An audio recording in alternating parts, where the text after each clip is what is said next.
Assalamualaikum warahmatullahi wabarakatuh. Halo sahabat sejuta kisah. Semoga Anda masih terus setia bersama kami, channel yang setiap hari selalu menyuguhkan cerita-cerita misteri menarik untuk Anda simak. Dan kesempatan kali ini kami sudah menyiapkan sebuah kisah misteri yang berjudul Tumbal Material. Angin malam di desa Tirtawangsa selalu membawa aroma tanah busuk dan sesekali bisikan aneh yang konon hanya bisa didengar oleh mereka yang ditakdirkan. Malam itu, Roni, seorang pemuda urban yang baru pindah untuk mengurus warisan kakeknya, merasa bulu kuduknya merinding. Ia mengabaikannya, menganggapnya hanya kelelahan setelah seharian membereskan rumah tua peninggalan kakeknya, Karto.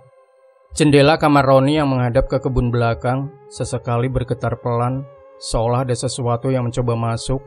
Di kejauhan gonggongan anjing saut menyahut, memecah kesunyian yang mencekam. Biasanya Roni tak terlalu memedulikan hal-hal mistis, apalagi ia besar di kota besar yang serba logis. Namun, di Tirtawangsa ini, sepertinya logika saja tak cukup. Cuma angin, gumamnya mencoba meyakinkan diri.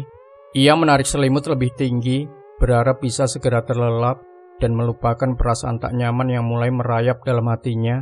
Namun, bisikan itu seolah semakin jelas, berputar-putar di kepalanya, membawa serta aroma melati yang entah dari mana. Ada sesuatu yang tak beres, dan Roni merasakan itu jauh di dalam lubuk hatinya. Malam di Tirtawangsa baru saja dimulai. Pagi harinya suara deru mesin diesel mengganggu tidur Roni. Ia melirik jam pukul 7 pagi. Terlalu pagi untuk tetangga baru, pikirnya.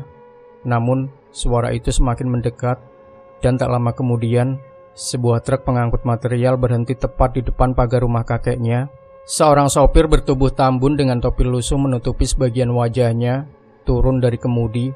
Ia menyerahkan selembar kwitansi yang sudah lusuh, dan menunjuk ke tumpukan genteng berwarna merah bata yang sudah diturunkan rapi di halaman depan. Pesanan atas nama Bapak Karto, katanya singkat, suaranya serak. Roni mengerutkan kening. Maaf Pak, sepertinya ada kesalahan. Kakek saya, Karto, sudah meninggal beberapa minggu yang lalu. Sopir itu tak bergeming, ia hanya menunjuk kwitansi lagi. Sudah dibayar lunas, Den. Ini pesanan lama, kami hanya mengantar. Tanpa menunggu jawaban Roni, sopir itu naik kembali ke truknya, memutar kemudi, dan melaju pergi meninggalkan Roni berdiri termangu di depan tumpukan genteng yang entah dari mana asalnya. Roni menatap genteng-genteng itu dengan perasaan aneh. Rumah kakeknya tak memerlukan genteng baru. Atapnya masih kokoh, tak ada kerusakan sedikit pun. Rasa bingung bercampur dengan sedikit kegelisahan mulai menjalar di benaknya. Ia mencoba melacak toko material yang tertera di kwitansi. Namun nama toko itu tidak dikenal di Tirtawangsa. Ini adalah awal dari sesuatu yang tidak bisa ia jelaskan. Roni menceritakan kejadian aneh pagi itu pada Bik Sumi, asisten rumah tangga kakeknya yang sudah sepuh. Wanita parubaya dengan rambut memutih dan kerutan di wajah itu sudah mengabdi pada keluarga Karto sejak Roni masih balita. Bik Sumi sedang menata bunga sedap malam di pas ruang tamu saat Roni datang menghampirinya. Bik, aneh sekali. Tadi ada truk kirim genteng ke sini. Katanya pesanan kakek, padahal kakek sudah tiada, Bi. Kata Roni mencoba terdengar santai, tapi nada suaranya tak bisa menyembunyikan kegelisahan. Wajah Bik Sumi yang biasanya teduh seketika memucat, tangannya yang keriput berhenti bergerak, bunga sedap malam yang dipegangnya terjatuh. Matanya menatap genteng-genteng merah bata yang terlihat dari jendela dengan ngeri. Ia buru-buru mendekati Roni, berbisik dengan suara gemetar. Itu bukan pertanda baik, Den. Bukan pertanda baik sama sekali. Roni mengerutkan kening. Maksud Bik Sumi apa? Bik Sumi menoleh ke sekeliling, seolah takut ada yang mendengar. Dulu Den Karto pernah cerita, di desa ini ada desas-desus lama tentang pesugihan. Katanya kalau ada orang yang mau dijadikan tumbal, bakal dikirimi barang-barang aneh, barang-barang material seperti itu. Ia berhenti sejenak, menelan ludah. Beberapa orang di sini pernah mengalaminya. Setelah itu mereka meninggal beberapa hari kemudian. Roni mencoba menertawakan tahayul itu. Bik Sumi ini ada-ada saja. Itu kan cuma kebetulan. Tapi tawa itu terdengar hambar, bahkan di telinganya sendiri. Kegelisahan yang awalnya samar kini mulai menjalar, merasuki setiap sel dalam tubuhnya. Keringat dingin membasahi punggungnya. Desas-desus itu terdengar terlalu spesifik untuk sekedar tahayul biasa. Mungkinkah kakeknya pernah terlibat sesuatu di desa ini? 2 hari kemudian kegelisahan Roni mencapai puncaknya. Ia sudah mencoba mengusir pikiran-pikiran negatif tentang pesugihan, mencoba meyakinkan dirinya bahwa semua hanya kebetulan atau salah kirim. Namun keraguan itu tak pernah benar-benar pergi. Dan pada akhirnya keraguan itu terbukti. Pukul 10 pagi, ketika Roni sedang membersihkan dedaunan kering di halaman belakang, suara deru truk kembali memecah ketenangan desa Tirtawangsa. Kali ini, truk yang sama persis dengan yang mengantar Genteng 2 hari lalu berhenti di depan rumahnya. Sopirnya pun sama, dengan topi lusuh dan raut wajah datar. "Ada apa lagi nih, Pak?" tanya Roni. Nada suaranya sudah dipenuhi kekesalan. Ia tahu ini bukan pertanda baik. Sang sopir kembali menyerahkan selembar kwitansi yang sama lusuhnya. Pesanan atas nama Bapak Karto, 1 karung pasir. Katanya singkat, menunjuk ke sebuah karung besar berisi pasir sungai yang sudah diturunkan di samping tumpukan genteng sebelumnya. Roni merasa darahnya mendidih. Ini tidak masuk akal. Kakek saya tidak pernah memesan ini. Saya sudah bilang, kakek sudah meninggal. Kalian salah alamat. Sopir itu tidak menanggapi. Ia hanya mengangguk kecil, naik kembali ke truknya, dan pergi begitu saja meninggalkan area terbengong-bengong di depan 2 tumpukan material yang kini memenuhi halaman rumahnya. Rasa takut mulai mencengkeram Roni. Ini bukan lagi kebetulan. Ini adalah pola yang disengaja. Karung pasir itu entah mengapa terasa jauh lebih menyeramkan daripada tumpukan genteng sebelumnya. Genteng bisa jadi salah kirim, tapi pasir untuk apa dan kenapa selalu atas nama kakeknya? Roni menatap genteng dan pasir itu secara bergantian. Otaknya berputar keras mencari penjelasan logis, namun tak ada yang ia temukan. Hanya bisikan Bik Sumi yang kembali terngiang. Itu bukan pertanda baik, Den. Malam itu Arya tidak bisa tidur nyenyak. Pikiran tentang genteng dan pasir yang tiba-tiba muncul di halaman rumahnya terus menghantuinya. Setiap kali ia memejamkan mata, bayangan karung pasir itu seolah membengkak, menutupi seluruh pandangannya. Akhirnya ia pun terlelap, namun tidurnya tidak membawa ketenangan. Roni jatuh ke dalam mimpi yang terasa sangat nyata. Ia melihat dirinya berdiri di tengah halaman rumahnya, yang kini dipenuhi bukan hanya genteng dan pasir, tapi juga tumpukan-tumpukan material lain yang tak terhitung jumlahnya. Batu bata, semen, kerikil dan balok kayu. Semuanya tampak kotor dan berlumut, seolah sudah lama terkubur. Tiba-tiba tumpukan material itu mulai bergerak, perlahan tapi pasti. Genteng-genteng itu melayang, kemudian jatuh menimpanya satu persatu, lalu disusul oleh pasir yang mengalir deras, menguburnya perlahan-lahan. Roni mencoba berteriak, tapi suaranya tercekat. Nafasnya sesak, seolah benar-benar terkubur hidup-hidup. Bau tanah basah dan semen yang mengering memenuhi hidungnya. Di sekelilingnya suara-suara berbisik, bisikan-bisikan dingin yang memanggil namanya dengan nada mengejek, seolah merayakan penderitaannya. Roni, Roni, waktumu sudah dekat.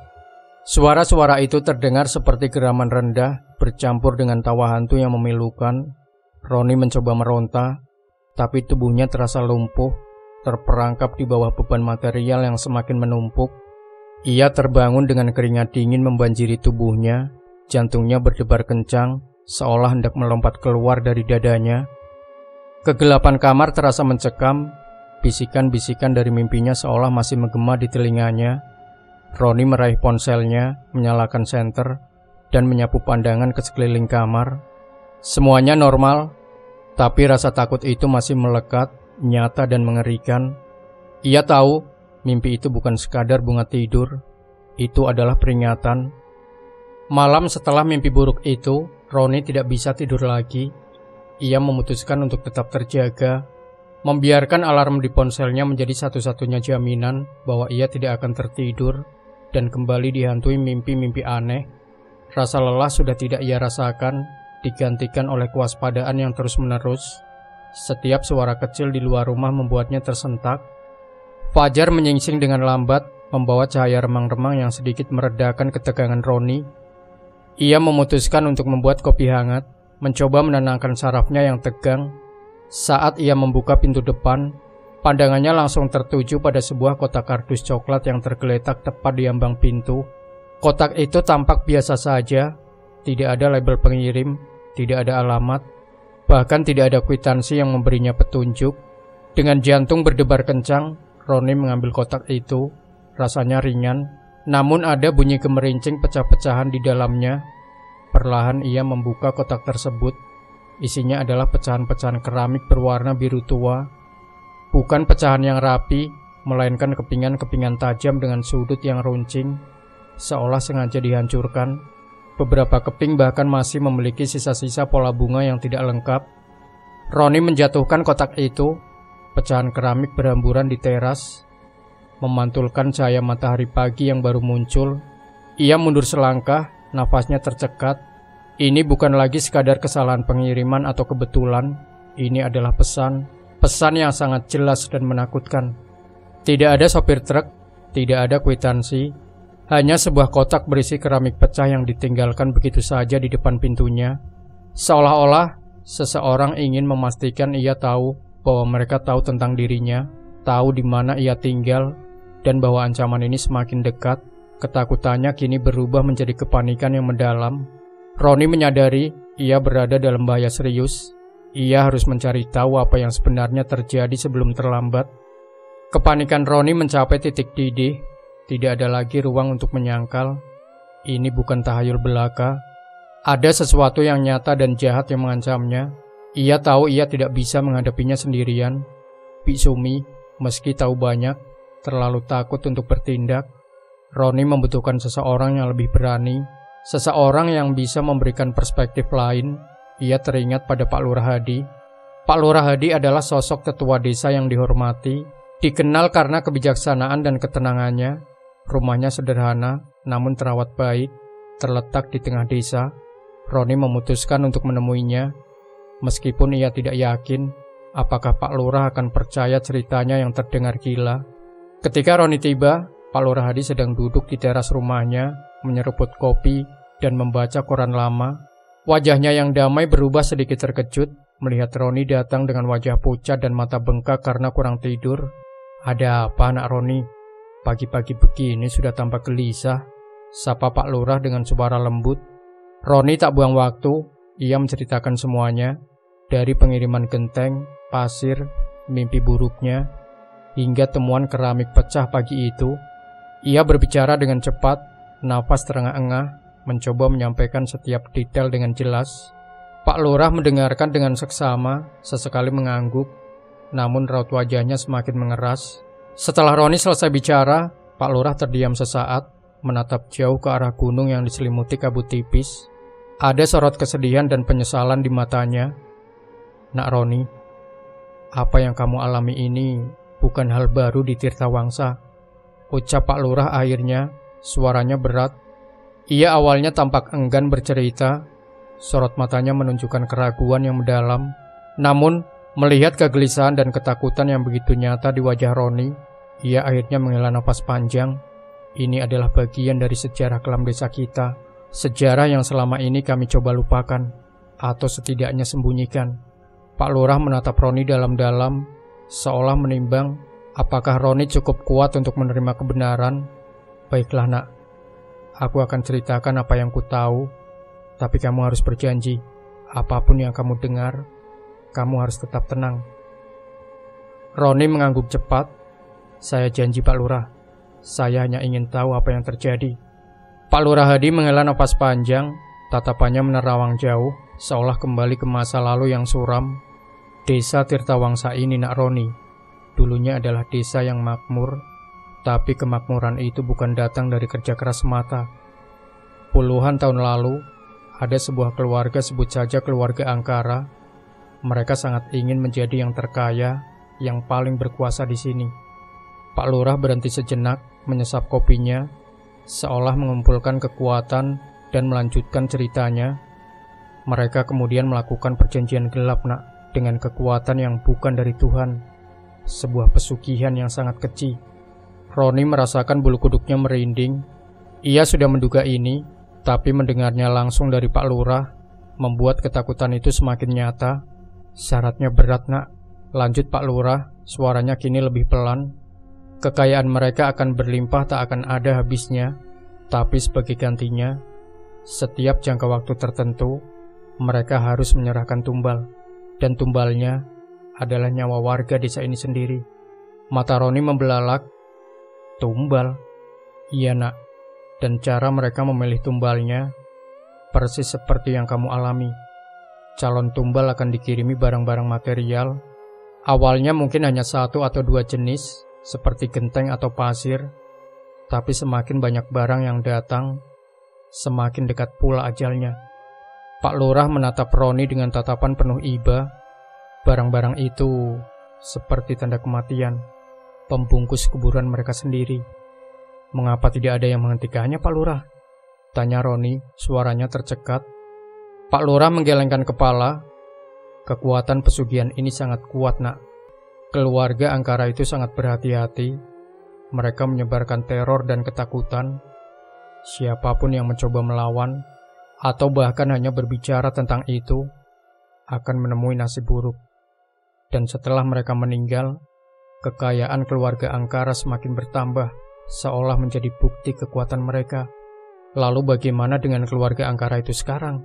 Tanya Roni, pikirannya dipenuhi pertanyaan. Ia mulai menghubungkan titik-titik, dan sebuah nama mulai terlintas dalam benaknya. Pak Lurah menghela nafas lagi, sorot matanya kini dipenuhi kesedihan yang mendalam. Keluarga Angkara itu, mereka tidak punah, nak Roni. Mereka berganti nama, berasimilasi. Tapi praktik keji mereka terus berlanjut secara rahasia. Kekayaan mereka, meski tak sefrontal dulu, tetap terlihat mencolok di antara warga desa lainnya. Siapa saja yang pernah jadi korban, Pak Lurah? Tanya Roni, suaranya tercekat. Ia perlu tahu, perlu memahami skala ancaman ini. Pak Lurah mengangguk pelan. Ada beberapa, nak. Dulu almarhum Pak Karta, pemilik toko kelontong di ujung desa, beliau menerima kiriman batu bata di depan tokonya. Padahal tokonya baru saja direnovasi. Seminggu kemudian, beliau tiba-tiba jatuh sakit keras, badannya panas dingin, dan meninggal dalam 3 hari. Roni menelan ludah, membayangkan kengerian yang dialami Pak Karta. Lalu ada juga Bu Mirna, penjahit yang terkenal ahli di desa kita. Beliau dikirimi beberapa gulung kawat berduri di teras rumahnya. Aneh sekali, karena beliau tidak punya ternak atau apapun yang butuh kawat. Tidak lama setelah itu, beliau ditemukan meninggal karena jatuh terpeleset di kamar mandi. Kepalanya terbentur.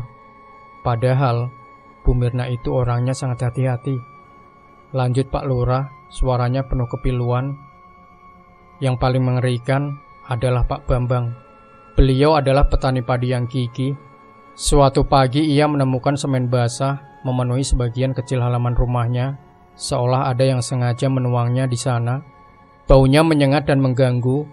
Beberapa hari kemudian, Pak Bambang ditemukan tak bernyawa di sawahnya. Kata dokter serangan jantung mendadak, tapi kami tahu itu bukan serangan jantung biasa. Setiap cerita yang keluar dari mulut Pak Lurah semakin menguatkan ketakutan Roni. Pola itu jelas, barang material yang aneh, kematian misterius dalam beberapa hari setelahnya, dan sekarang ia sendiri yang menerima kiriman genteng, pasir, dan keramik pecah. Semua gejala yang diceritakan Pak Lurah tentang korban sebelumnya mulai muncul pada dirinya. Penyakit mendadak yang diderita Roni dan kakekmu, nak, Karto.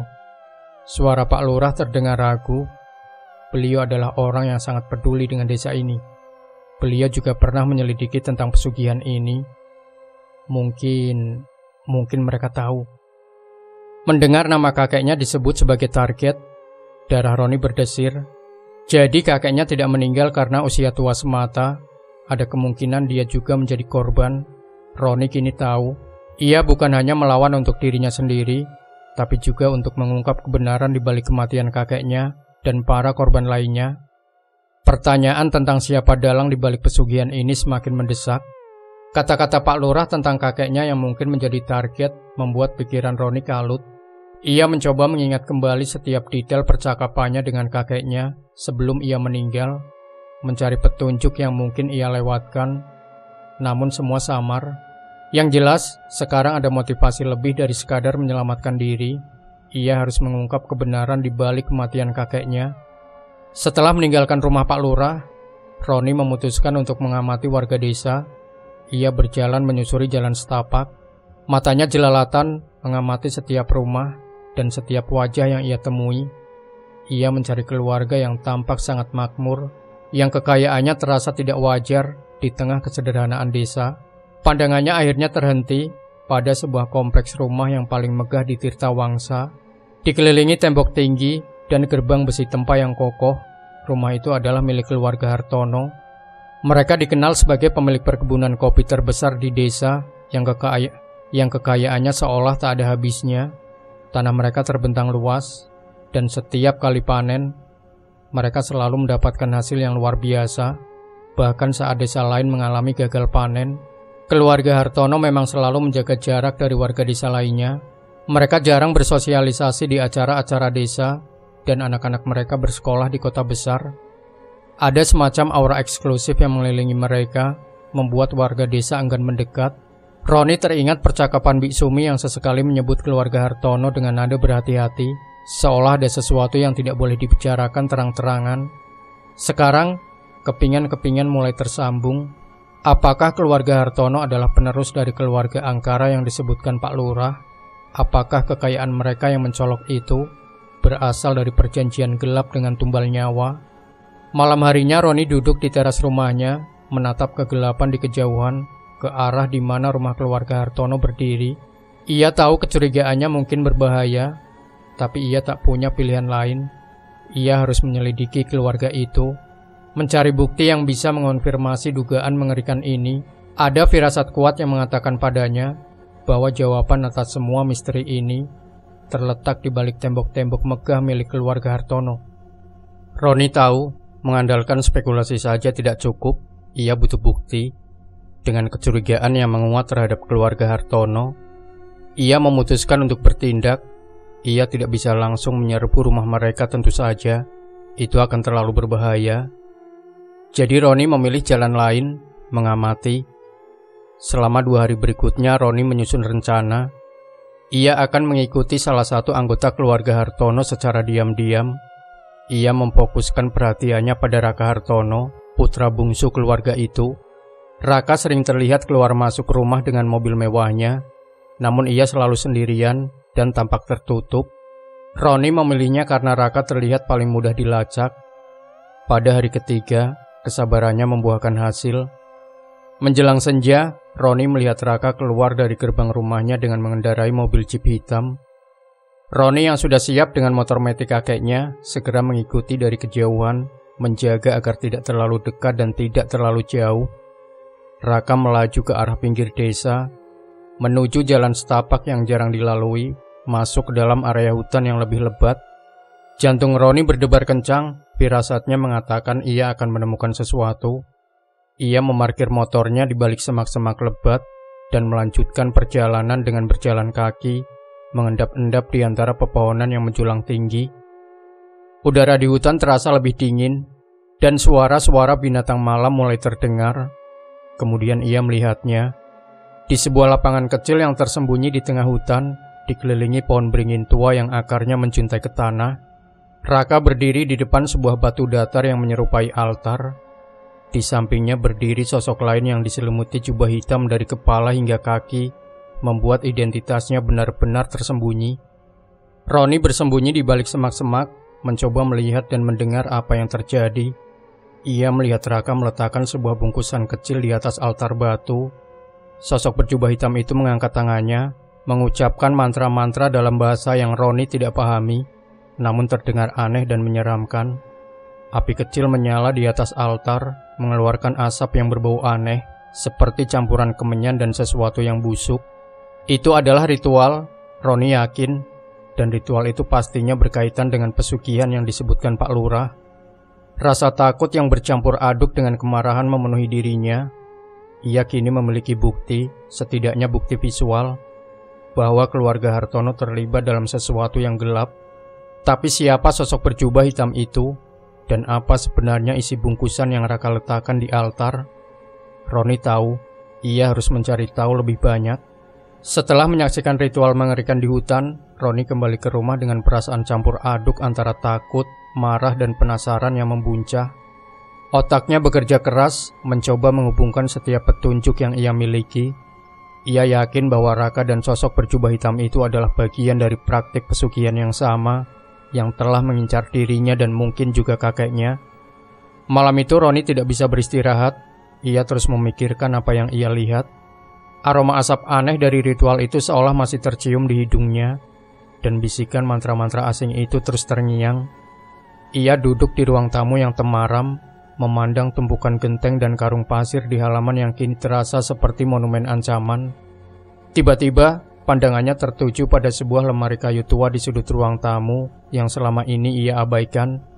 Lemari itu tampak sudah sangat lapuk, dengan ukiran yang samar-samar. Roni seperti ada dorongan kuat untuk membukanya.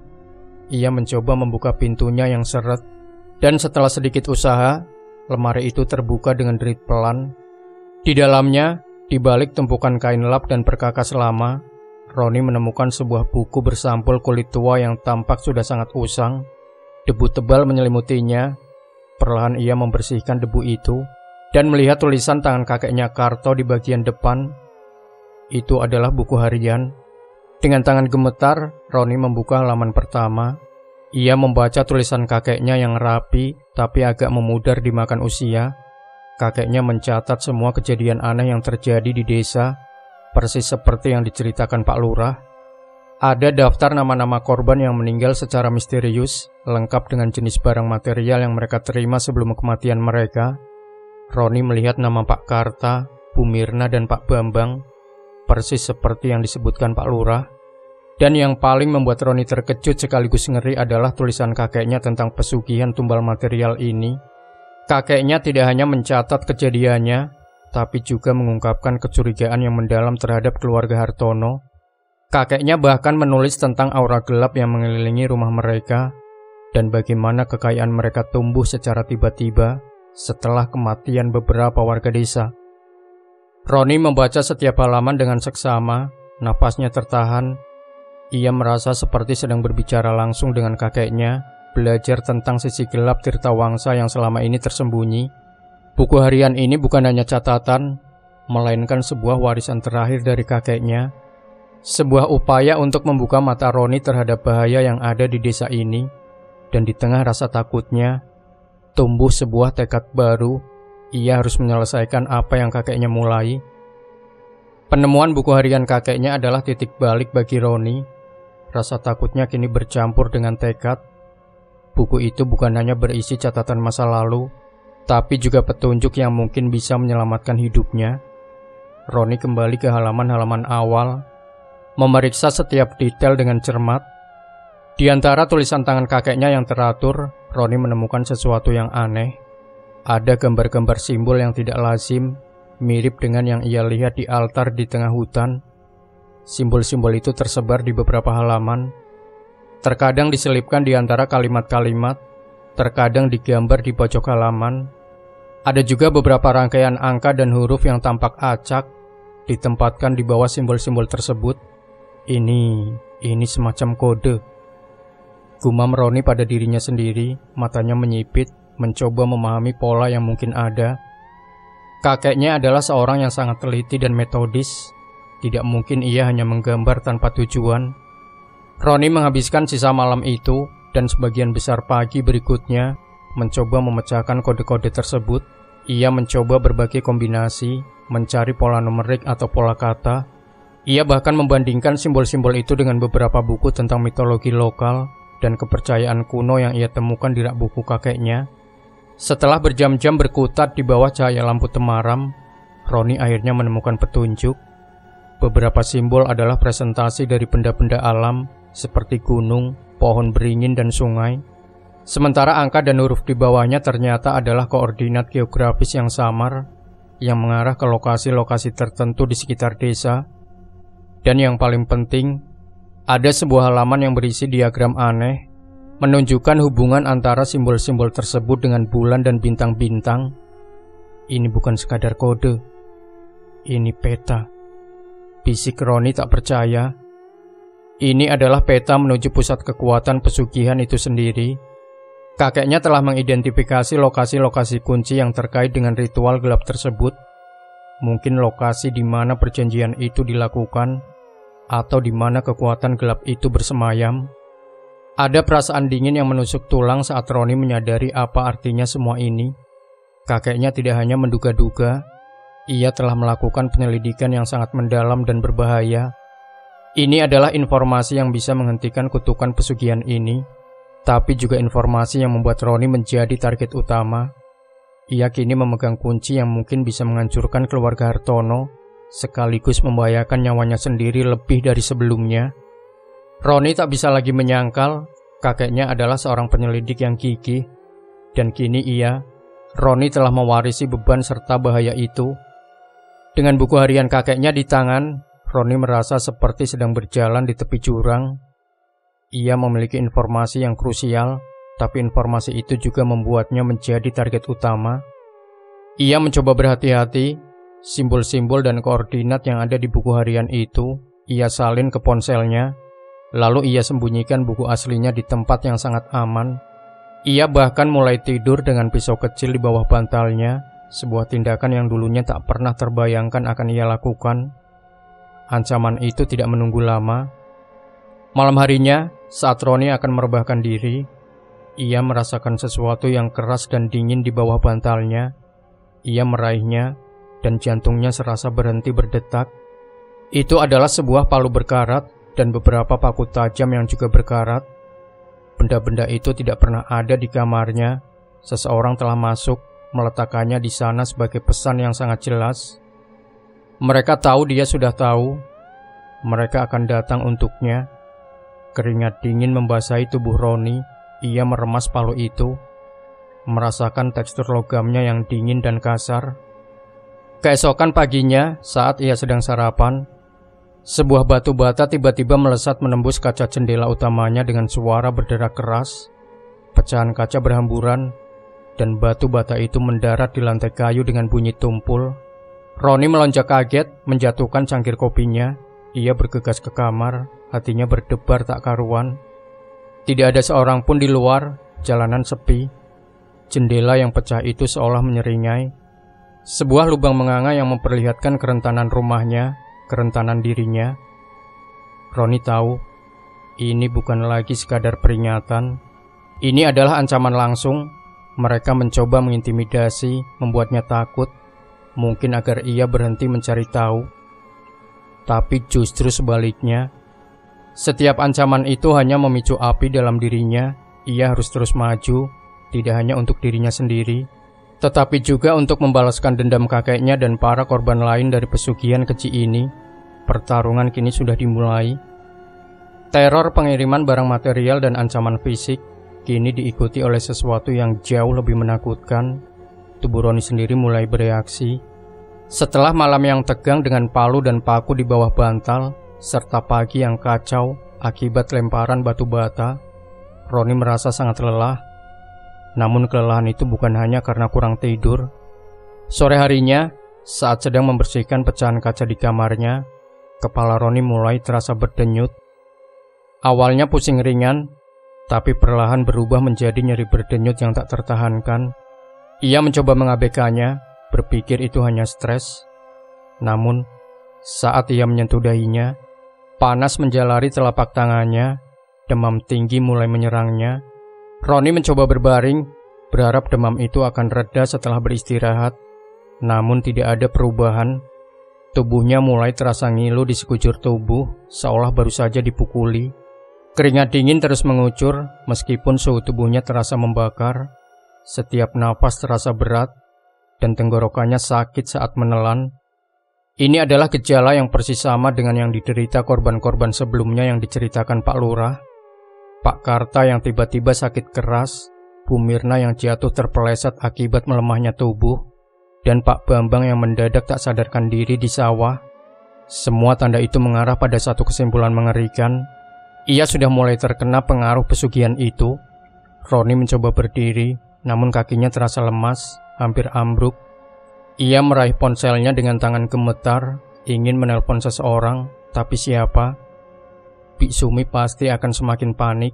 Pak Lurah hanya bisa memberikan nasihat. Ia merasa sendirian, terperangkap dalam cengkraman kekuatan tak kasat mata yang perlahan tapi pasti merenggut vitalitasnya. Di tengah rasa sakit dan keputusasaannya, Roni menatap keluar jendela yang pecah. Langit mulai gelap, dan bayangan pohon-pohon di luar tampak seperti jemari monster yang meraih-raih. Ia merasakan sebuah ketakutan yang dingin merayapi hatinya. Waktunya semakin sempit, ia merasa ajalnya semakin dekat. Jika ia tidak menemukan cara untuk menghentikan ini segera, ia akan menjadi tumbal berikutnya dari tumbal material. Demam Roni semakin menjadi-jadi, seluruh tubuhnya menggigil, dan setiap gerakan terasa seperti tusukan jarum. Ia sudah tak makan sejak semalam, hanya bisa menelan sedikit air. Harapan mulai menipis, seolah ia benar-benar sedang menunggu gilirannya menjadi tumbal. Tiba-tiba terdengar ketukan pelan di pintu. Roni dengan sisa tenaganya merangkak ke arah pintu. Saat ia membukanya sedikit, ia melihat siluet seorang wanita muda berdiri di teras. "Roni, apa kau baik-baik saja?" Suara itu ramah, khawatir. Itu adalah Mia. Mia adalah seorang mahasiswi antropologi dari salah satu universitas di Yogyakarta yang sedang melakukan penelitian di lapangan Desa Tirtawangsa. Roni pernah bertemu dengannya beberapa kali di balai desa. Saat Mia mewawancarai warga tentang legenda lokal dan tradisi kuno, Roni mengingat Mia sebagai gadis cerdas, dengan mata ingin tahu dan senyum yang tulus. Melihat kondisi Roni yang sangat buruk, Mia tidak menunggu izin. Ia menerobos masuk, matanya membelalak kaget. "Astaga Roni, kau sakit sekali. Wajahmu pucat pasi dan kau demam tinggi." Roni hanya bisa mengangguk lemah, bersandar di dinding. Aku tidak tahu harus bagaimana, Mia. Ini bukan demam biasa." Mia dengan sigap meletakkan tangannya di dahi Roni. "Panas sekali. Kau harus segera minum dan istirahat." Ia melihat sekeliling, menyadari kekacauan di rumah Roni, termasuk pecahan kaca dan tumpukan material di luar. Ada apa ini? Apa yang terjadi? Roni, meskipun enggan awalnya, akhirnya menceritakan semuanya. Dari pengiriman genteng pasir, keramik pecah, hingga mimpi buruk dan ancaman palu serta batu bata. Ia juga menyebutkan kecurigaannya terhadap keluarga Hartono dan penemuan buku harian kakeknya. Mia mendengarkan dengan seksama, tanpa menunjukkan keraguan sedikit pun. Ia bahkan mengangguk-angguk, seolah cerita itu justru mengkonfirmasi beberapa teorinya sendiri. Sebagai seorang yang mempelajari budaya dan kepercayaan lokal, Mia tidak menertawakan hal-hal yang tidak bisa dijelaskan secara logis. "Aku percaya padamu, Roni," kata Mia dengan tegas, menatap mata Roni. "Aku sudah mendengar banyak cerita serupa selama penelitianku, meskipun tidak sejelas ini. Ini memang terdengar seperti pesugihan tumbal yang diceritakan beberapa warga sepuh kepadaku, dan aku yakin kakekmu mencoba mengungkapnya."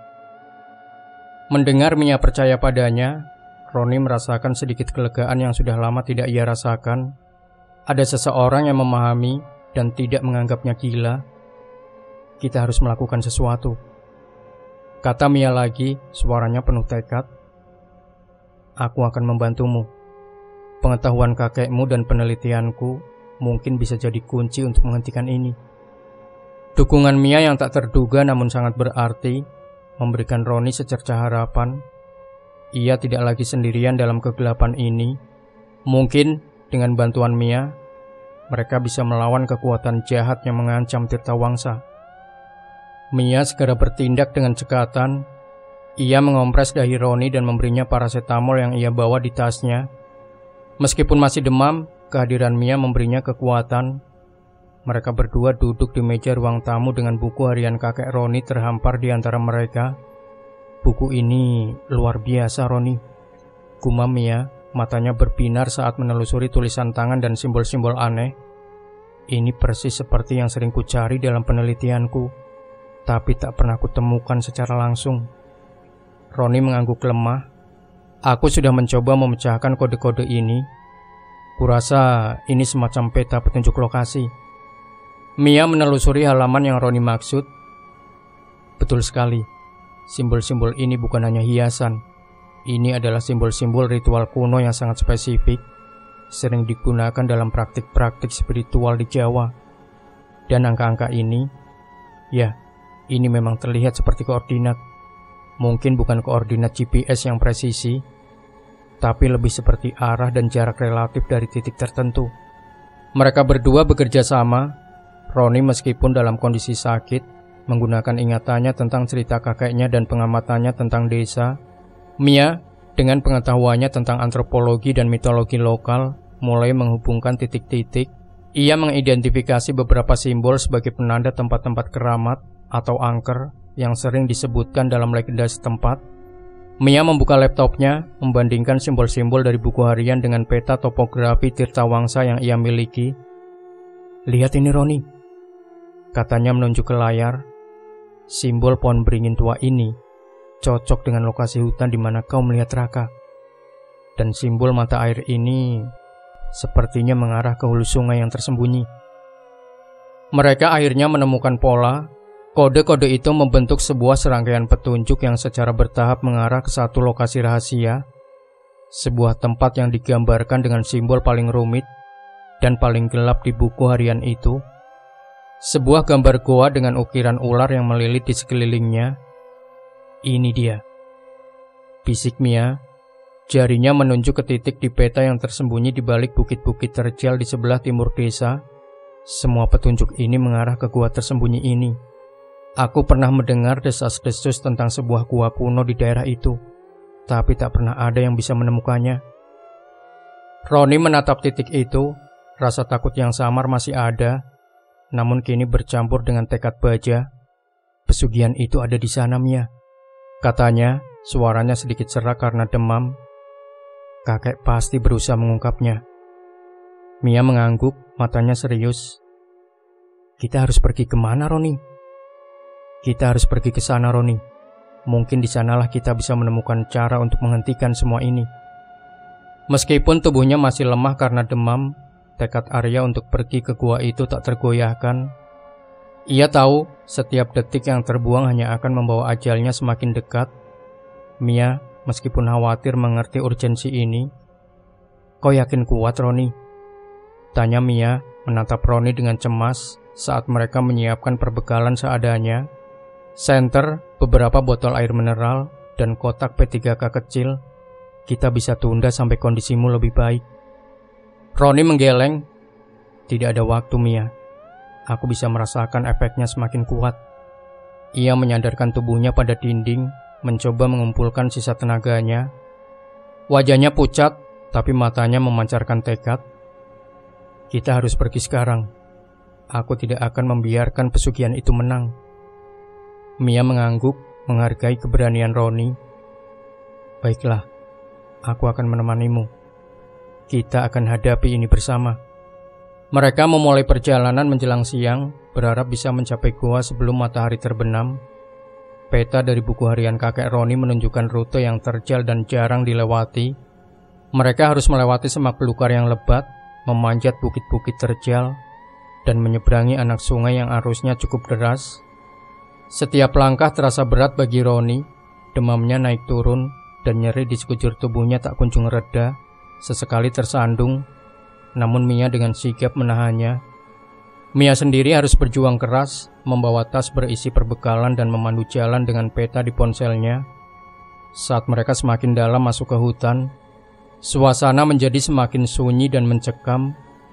Cahaya matahari mulai meredup, terhalang kanopi pepohonan yang rapat. Aura aneh mulai terasa, aura dingin yang bukan berasal dari suhu, melainkan dari energi yang pekat dan gelap. Pohon-pohon tampak lebih tua dan bengkok, seolah ditarik oleh kekuatan tak kasat mata.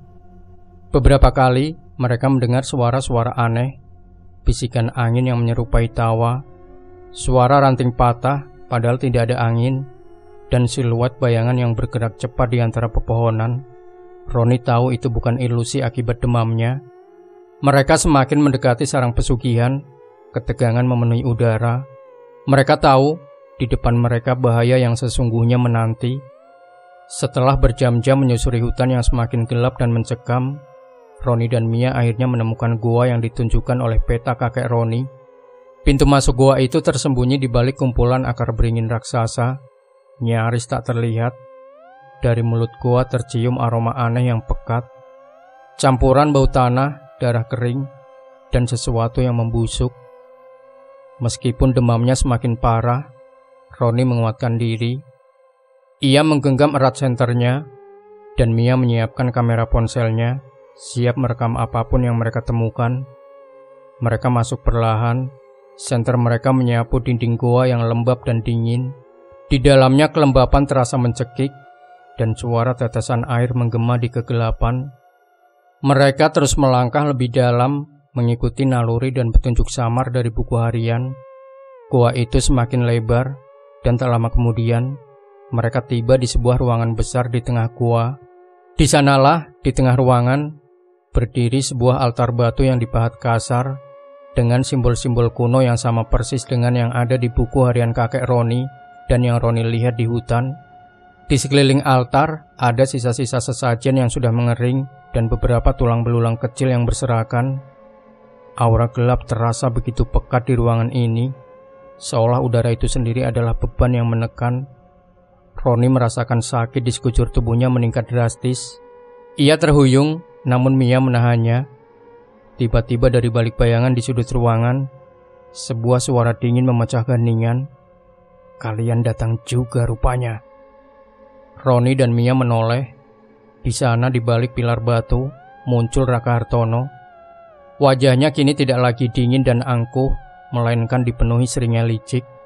Dan di sampingnya berdiri sosok berjubah hitam yang Roni lihat di hutan. Sosok itu jauh lebih tinggi dan besar daripada yang ia bayangkan, memancarkan aura kekuatan yang menakutkan. "Jadi kau menemukan jalan ke sini," kata Raka melangkah maju. "Penyelidikan kakekmu memang tidak sia-sia, tapi itu juga yang membawamu ke sini, ke kematianmu sendiri." Sosok berjubah hitam itu mengangkat tangannya, dan tiba-tiba angin kencang berembus di dalam goa, memadamkan senter mereka. Ruangan menjadi gelap gulita, hanya disinari cahaya samar dari sebuah obor yang entah sejak kapan menyala di dekat altar. "Kau terlalu banyak tahu, Nak Roni." Suara serak dan berat keluar dari balik jubah hitam itu, menggema di seluruh ruangan. "Dan kau gadis muda, sebaiknya kau pergi. Ini bukan urusanmu." "Tidak," teriak Roni menguatkan diri. "Ini urusan kami semua. Kalian sudah menumbalkan banyak nyawa tak bersalah demi kekayaan. Itulah harga sebuah kekuasaan." Balas suara itu dingin. Pertarungan pun tak terhindarkan, bukan pertarungan fisik dengan senjata, melainkan pertarungan spiritual. Kekuatan gelap yang dipancarkan sosok berjubah itu serasa mencekik, mencoba merasuki pikiran dan tubuh Roni. Rasa sakit di tubuh Roni semakin intens, seolah ada ribuan jarum menusuknya. Ia tahu inilah puncak dari semua serangan yang ia terima. Ia harus melawan, atau ia akan menjadi tumbal berikutnya. Di tengah kegelapan goa yang mencekam, pertarungan spiritual mencapai puncaknya. Aura gelap yang dipancarkan sosok berjubah hitam itu terasa menghimpit, mencoba menelan Roni sepenuhnya. Rasa sakit di tubuhnya kian menjadi, seolah seluruh vitalitasnya disedot habis. Roni terhuyung nyaris tumbang, pandangannya mulai mengabur. Mia di sampingnya berusaha tetap teguh. Matanya tak lepas dari altar dan sosok berjubah itu, merekam setiap detail dengan panik. "Menyerahlah, Nak Roni." Suara serak dari balik jubah itu menggelegar, memenuhi goa. "Kau tidak akan bisa melawan. Kekuatan ini sudah ribuan tahun, jauh sebelum kau dilahirkan." Namun, di tengah kesakitan yang luar biasa, sebuah bisikan samar muncul di benak Roni. Bukan bisikan mantra gelap, melainkan sesuatu yang familiar, hangat dan menenangkan. Bisikan itu mengingatkannya pada kata-kata kakeknya yang sering ia baca di buku harian. Kekuatan sejati tidak datang dari kegelapan, melainkan dari cahaya yang ada di dalam diri. Dan sebuah kalimat lain yang terlintas, "Untuk menghancurkan kegelapan, kadang kau harus mengorbankan sebagian dari dirimu memberikan cahaya itu sepenuhnya. Roni teringat pada simbol-simbol di buku harian yang Mia identifikasi sebagai kunci energi. Ada satu simbol yang ia abaikan karena tampak seperti lambang pengorbanan, digambar dengan garis-garis siluet seorang manusia yang sedang membungkuk. Sekarang ia mengerti, itu bukan pengorbanan nyawa dalam arti mati, melainkan pengorbanan dalam arti melepaskan sesuatu yang sangat berharga dalam diri. Ia menatap Mia yang tampak ketakutan, namun tetap mencoba membantunya. Roni tahu ia tidak bisa mengorbankan Mia. Itu tidak akan ada artinya. Ini harus dari dirinya sendiri. Tidak akan, teriak Roni mengumpulkan sisa tenaganya. Ia tidak tahu apa yang harus ia korbankan. Kekayaan, hidupnya, itu terlalu ekstrim. Lalu sebuah ide muncul di benaknya. Sebuah pemahaman mendalam tentang apa yang dimaksud kakeknya dengan cahaya dari dalam. Itu bukan tentang kehilangan, melainkan tentang pelepasan. Roni memejamkan mata, memusatkan seluruh energinya dan menarik nafas dalam-dalam. Ia membayangkan semua rasa takut, kemarahan, keputusasaan, dan keinginan untuk menyerah yang selama ini menggerogoti dirinya. Ia mengumpulkan semua emosi negatif itu. Semua beban yang ia pikul sejak teror ini dimulai. Dengan kekuatan tekad yang luar biasa, ia mulai melepaskan semuanya. Ia tidak lagi membiarkan ketakutan menguasai. Ia memilih untuk memancarkan cahaya keberanian, harapan, dan tekad untuk melindungi desa ini. Saat Roni melepaskan beban emosional itu, tubuhnya terasa ringan meski masih sakit. Demamnya tidak hilang, tapi ia merasa ada gelombang energi yang berbeda mengalir dalam dirinya. Energi yang berlawanan dengan kegelapan di sekelilingnya. Sosok berjubah hitam itu tampak terkejut, sedikit goyah. Kekuatan mereka yang bergantung pada ketakutan dan keputusasaan tiba-tiba sedikit melemah. Roni telah menemukan titik baliknya. Pengorbanan spiritual Roni melepaskan ketakutannya adalah kejutan telak bagi kekuatan gelap di dalam gua. Sosok berjubah hitam dan Raka Hartono tampak goyah. Aura mencekam yang mereka pancarkan sedikit memudar. Roni merasa energinya pulih, meskipun demamnya masih membakar tubuh. Ia tahu ini adalah kesempatan. Kalian tidak bisa terus bersembunyi di balik kegelapan, teriak Roni, suaranya kini lebih kuat, menggema di dalam gua. Pesugihan kalian hanya membawa kehancuran. Kekayaan yang kalian miliki adalah darah dan air mata warga Tirtawangsa. Mia yang melihat perubahan pada Roni mengambil langkah berani. Ia mengeluarkan ponselnya, mengarahkan lampu senternya ke altar, dan mulai merekam. Semua ini akan terbongkar, serunya. Suaranya sedikit gemetar tapi tegas. Seluruh desa akan tahu apa yang kalian lakukan. Melihat Mia merekam, Raka panik. Hentikan dia, teriaknya pada sosok berjubah hitam. Sosok berjubah hitam itu menggeram marah. Ia mengangkat tangannya lagi, dan kali ini Roni merasakan serangan yang lebih kuat. Bukan lagi rasa sakit fisik, melainkan ilusi mengerikan. Yang menyerang pikirannya. Ia melihat wajah-wajah orang terdekatnya. Biksumi, Pak Lurah, bahkan Mia, semuanya tersenyum sinis, mencemooh, mengatakan bahwa ia akan gagal, bahwa ia akan mati. Jangan percaya, teriak Mia seolah membaca pikirannya. Itu ilusi. Kekuatan mereka melemah jika kau tidak takut. Roni memejamkan mata, memusatkan perhatian pada simbol cahaya dari dalam yang ia pahami dari buku harian kakeknya. Ia membayangkan simbol itu bersinar terang di dalam dirinya, menyingkirkan bayangan-bayangan menakutkan itu. Ia ingat pesan kakeknya, cahaya kebaikan akan selalu menembus kegelapan. Ketika Roni membuka matanya kembali, ilusi-ilusi itu sirna. Ia melihat sosok berjubah hitam itu masih berdiri, namun kini dengan gerakan yang tidak teratur, seolah kekuatannya memang benar-benar berkurang. Gelombang energi negatif yang mereka pancarkan menjadi tidak fokus.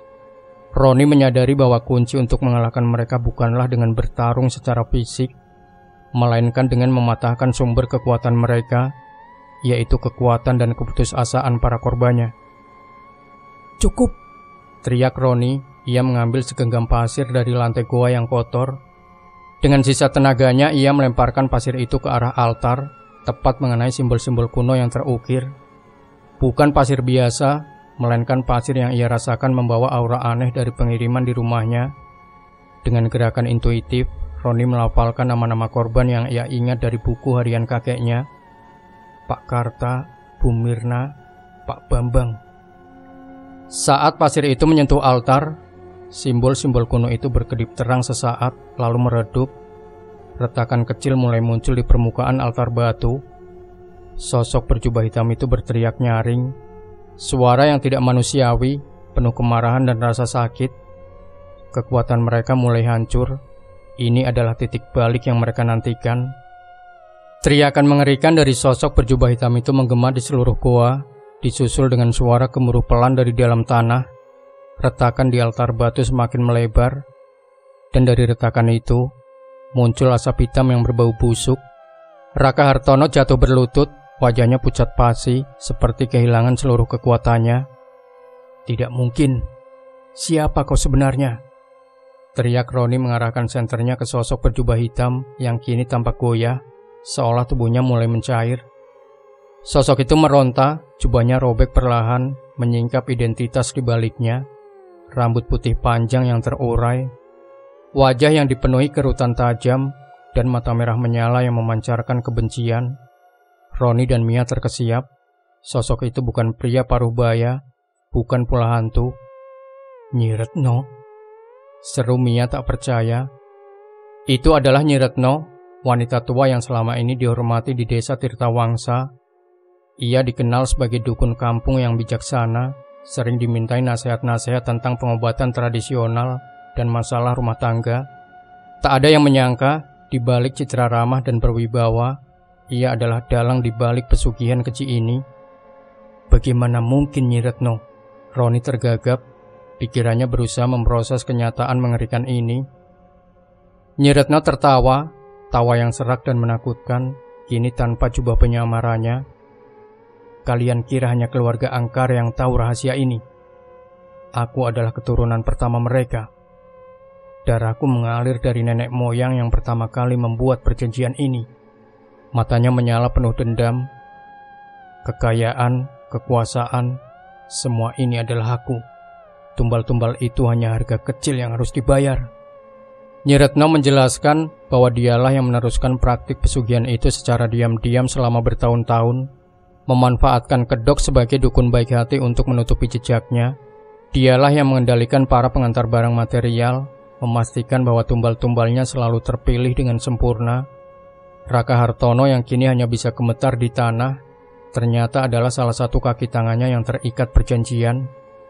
Kekayaan keluarga Hartono berasal dari pesugihan yang dikendalikan Nyi Retno, dengan imbalan bantuan mereka dalam melancarkan ritual dan mencari tumbal baru. Kakekmu, Karto, desis Nyi Retno menatap Roni dengan tatapan tajam. Dia terlalu banyak tahu. Dia hampir mengungkapku.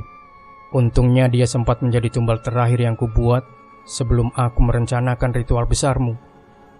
Pengakuan Nyi Retno merobek hati Roni. Kakeknya memang menjadi korban.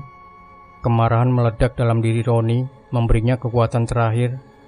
Ia tidak hanya melawan untuk dirinya sendiri sekarang, tetapi juga untuk membalaskan kematian kakeknya dan semua korban tak berdosa lainnya. Pengakuan Nyi Retno menggema di dalam goa yang lembab, membuat Roni dan Mia merinding. Kemarahan Roni memuncak. Ia tidak akan membiarkan wanita tua keji ini terus merenggut nyawa tak bersalah. Demam yang masih membakar tubuhnya seolah terlupakan, digantikan oleh adrenalin dan tekad baja. Kau tidak akan bisa melanjutkan ini, Nyi Retno, teriak Roni, suaranya dipenuhi amarah. Semua akan berakhir di sini. Nyi Retno tertawa sinis. Bodoh, kau pikir bisa menghentikan kekuatan yang sudah mengikat desa ini selama berabad-abad? Ia mengangkat tangannya, dan kali ini Roni merasakan hawa dingin yang luar biasa menusuk tulangnya. Bayangan-bayangan hitam mulai menari di sekeliling Nyi Retno, membentuk pusaran kegelapan yang menakutkan. Mia yang melihat bahaya berteriak, Roni, ingat simbol kakekmu. Cahaya dari dalam, fokus pada itu. Roni memejamkan mata sesaat, mengingat kembali semua yang ia pelajari dari buku harian kakeknya dan perkataan Mia. Ia membayangkan simbol cahaya itu bersinar terang di dadanya, menolak kegelapan yang mencoba merasuk. Ia memusatkan semua niat baiknya, semua harapan untuk kedamaian desa Tirtawangsa.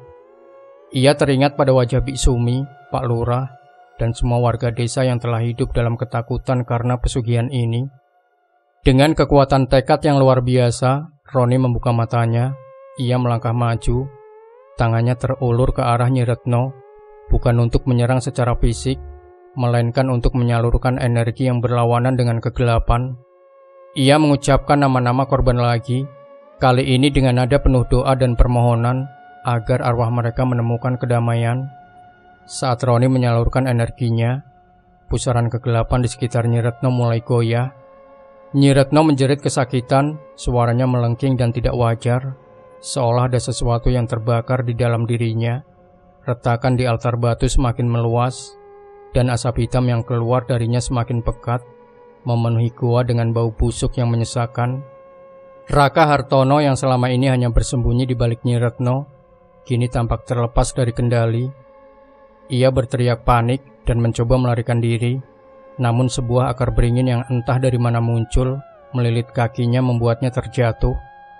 Nyi Retno ambruk di depan altar, tubuhnya mengejang, kekuatannya terkuras habis, dan wajahnya berubah mengerikan, kulitnya mengering, dan matanya meredup. Ia tidak lagi memiliki aura kejahatan yang mematikan. Dengan kekalahan Nyi Retno, kekuatan pesugihan itu runtuh. Gempa kecil mengguncang gua, membuat beberapa batu kecil berjatuhan. Asap hitam menghilang, digantikan oleh udara yang terasa lebih bersih, meskipun masih lembab. Aura gelap yang mencekik selama ini perlahan-lahan menghilang, seolah ditarik paksa dari setiap sudut gua. Lampu senter Roni dan Mia kembali menyala dengan secara otomatis, menerangi ruangan yang kini terasa lebih lapang dan tidak lagi menakutkan. Teror tumbal material akhirnya mencapai titik akhirnya. Setelah kekalahan Nyi Retno, gua itu kembali sunyi, hanya menyisakan gemuruh samar dari reruntuhan di sekitarnya. Raka Hartono tergeletak tak berdaya, terlepas dari kendali Nyi Retno, tampak seperti boneka yang talinya putus. Roni dan Mia meskipun lelah dan masih syok, merasakan gelombang kegelapan yang luar biasa. Teror itu benar-benar berakhir. Roni masih merasakan sisa demam di tubuhnya, namun kini disertai dengan perasaan lega yang mendalam. Ia menatap Mia yang juga tampak kelelahan, namun matanya memancarkan kelegaan yang sama. Ini sudah berakhir, bisik Roni, suaranya serak. Mia mengangguk, lalu mengeluarkan ponselnya lagi. Kita harus segera melaporkan ini ke Pak Lurah. Dan Raka, dia harus mempertanggungjawabkan perbuatannya. Dengan sisa tenaga mereka menyeret Raka keluar dari goa dan kembali ke desa. Perjalanan pulang terasa lebih ringan, meskipun medan yang mereka lalui masih sama sulitnya. Saat tiba di desa, matahari sudah mulai terbenam, mewarnai langit dengan jingga. Pak Lurah Hadi terkejut sekaligus lega melihat Roni dan Mia kembali dengan selamat, apalagi saat melihat kondisi Raka yang mengenaskan. Setelah mendengar cerita lengkap dari Roni dan Mia, termasuk pengakuan Nyi Retno dan menemukan buku harian kakek Roni, Pak Lurah langsung mengambil tindakan. Nyi Retno yang ditemukan tak bernyawa di dalam goa beberapa saat kemudian adalah bukti nyata bahwa kekuatan pesugihan itu telah runtuh. Kematiannya menandai akhir dari rantai tumbal yang telah mencekik desa selama puluhan tahun. Keluarga Hartono yang selama ini hidup dalam kemewahan hasil pesugihan harus menghadapi konsekuensi perbuatan mereka. Raka ditangkap dan aset-aset keluarga mereka disita untuk kepentingan desa. Roni, meskipun masih dalam masa pemulihan, bekerja sama dengan Mia dan Pak Lurah untuk menyebarkan kebenaran pada seluruh warga desa. Mereka menjelaskan sejarah kelam pesugihan itu, bagaimana Nyi Retno memanfaatkannya, dan mengapa begitu banyak nyawa yang jadi korban. Ada kesedihan, kemarahan, tapi juga rasa lega yang mendalam di antara warga. Bersama-sama mereka mulai membersihkan sisa-sisa kegelapan, simbol-simbol di altar gua dihancurkan, dan gua itu sendiri ditutup permanen. Warga desa mengadakan ritual adat sederhana untuk mendoakan arwah para tumbal, memohon kedamaian bagi mereka yang telah menjadi korban. Mereka juga mulai menyebarkan kesadaran tentang bahaya pesugihan dan pentingnya menjaga keseimbangan alam serta kebaikan hati. agar kejadian serupa tidak terulang kembali. Desa Tirtawangsa mulai bernafas lega. Luka-luka masa lalu memang masih ada, namun kini ada harapan untuk masa depan yang lebih terang. Roni dan Mia telah berhasil membawa terang ke dalam kegelapan yang selama ini menyelimuti desa. Minggu-minggu berlalu di desa Tirtawangsa, udara terasa lebih ringan dan senyum kembali menghiasi wajah-wajah penduduk. Ketakutan yang selama ini menjadi selimut tipis di setiap sudut desa, kini telah terangkat. Roni, meskipun masih dalam proses pemulihan dari efek pesugihan, merasa tubuhnya semakin kuat setiap hari. Demamnya sudah hilang sepenuhnya, dan energinya kembali pulih. Ia memutuskan untuk tetap tinggal di Tirtawangsa, mewarisi warisan kakeknya bukan hanya dalam bentuk rumah, melainkan juga dalam bentuk tanggung jawab dan ikatan emosional dengan desa ini. Rumah kakeknya yang dulunya terasa angker, kini menjadi tempat yang nyaman dan penuh kenangan. Tumpukan genteng, pasir, dan pecahan keramik di halaman telah dibersihkan sepenuhnya, seolah tak pernah ada. Mia, yang perannya krusial dalam mengungkap kebenaran, juga memutuskan untuk memperpanjang masa penelitiannya di Tirtawangsa. Ia dan Roni bekerja sama membangun kembali komunitas. Mereka mendirikan sebuah pusat informasi kecil di balai desa, tempat warga bisa belajar tentang sejarah dan budaya mereka, sekaligus memahami bahaya tahayul yang menyesatkan. Mia juga aktif membantu Pak Lurah dalam mengelola aset keluarga Hartono yang disita, menggunakannya untuk membangun fasilitas umum seperti perbaikan jalan dan sekolah. Hubungan Roni dan Mia semakin erat. Mereka menemukan banyak kesamaan, bukan hanya dalam keberanian menghadapi bahaya, tetapi juga dalam keinginan mereka untuk membawa kebaikan bagi desa. Mereka sering terlihat berdiskusi di teras rumah Roni atau berjalan-jalan di sawah saat sore hari, merencanakan proyek-proyek kecil untuk kemajuan desa. Desa Tirtawangsa memang tidak akan pernah melupakan masa lalu kelamnya, namun kini mereka menghadapi masa depan dengan optimisme. Pengalaman mengerikan tumbal material telah menjadi pelajaran berharga yang mengikat mereka lebih kuat sebagai sebuah komunitas. Roni, sang pemuda urban yang awalnya hanya ingin mengurus warisan, kini telah menjadi bagian tak terpisahkan dari Tirtawangsa, penjaga damai dari bayang-bayang masa lalu. Ia dan Mia yang kini memiliki ikatan yang kuat, menatap ke arah matahari terbit yang menghangatkan. Langit cerah dan kicauan burung bersahutan. Sebuah harapan baru membuncah di Tirtawangsa, yakin bahwa teror tumbal material tak akan pernah kembali, dan kebaikan akan selalu menang atas kegelapan. Demikian sahabat sejuta kisah, jangan lupa tinggalkan komentar Anda, like, share video ini, subscribe channel Sejuta Kisah, dan kembali nantikan cerita-cerita misteri terbaru dari kami. Wassalamualaikum warahmatullahi wabarakatuh.